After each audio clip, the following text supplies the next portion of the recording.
Brand equity is a set of brand assets and liabilities, and they're linked to the brand, of course. Its name, its symbol, the way that people behave around it, the way the customers act toward it. And this can add or subtract, just like equity can in a balance sheet, from the value provided by a product or service to a firm and or that firm's customers. So we think about it from two perspectives. One is the pre-purchase and one is the post-purchase. Before people even think about buying it, they have heard things and they understand things and they have expectations. And these expectations then help to reduce the search costs and purchase risks. There are other ways to do that in today's society, of course, with the massive amount of transparency delivered through digital. But this is really what we think about when we think about measuring equity. The second part is after customers have experienced a brand, the equity value assigned to the brand can be better evaluated because they've actually had an experience curve with it. So the types of value that we think about are first functional. And from a functional perspective, let's think about FedEx. Will it get there overnight might be our perceptions or our understandings, and we probably believe that because it's so well embedded into our heads. In a post-purchase environment, did it do the job expected? Did it get there? Were there problems? A second component is the idea of economic value, and we think about something like Trader Joe's as compared to Whole Paycheck Foods. And is it as good and less costly as another alternative for eating better, eating healthy? And that may be a pre-purchase, and a post-purchase might actually be, am I eating healthier for less at Trader Joe's? In other words, does it really deliver on the promise of better food?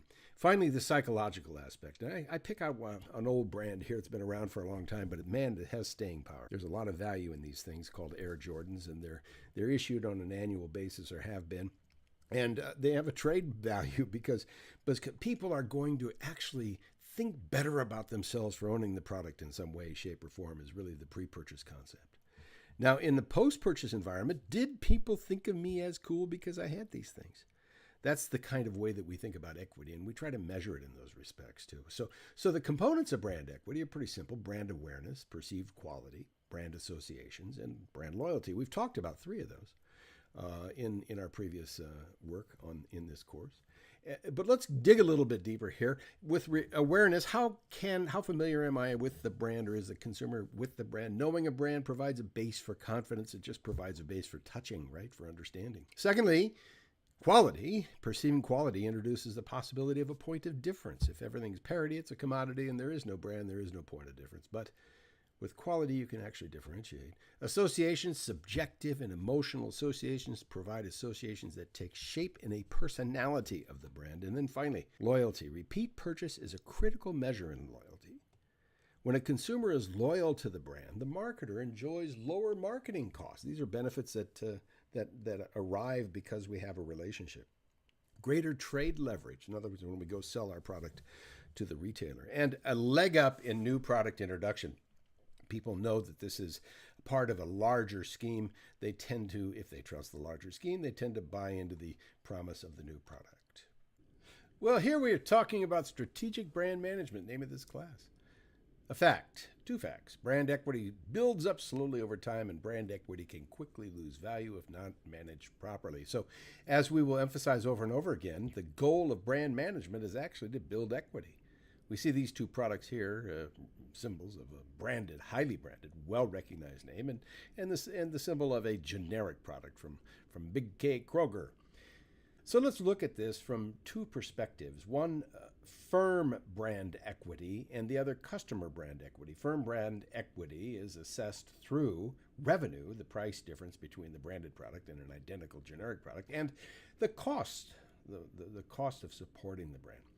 And we understand that the FBE then is the sum of the year-over-year differences between revenue and costs.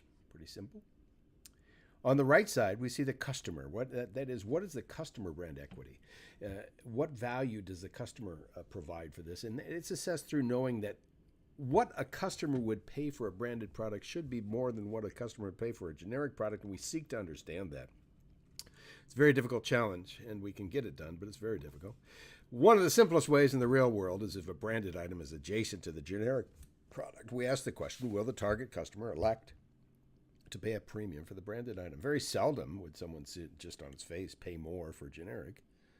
or pay more for the brand. They'd rather buy the generic. But that's the essence of brand, when somebody's willing to pay a difference.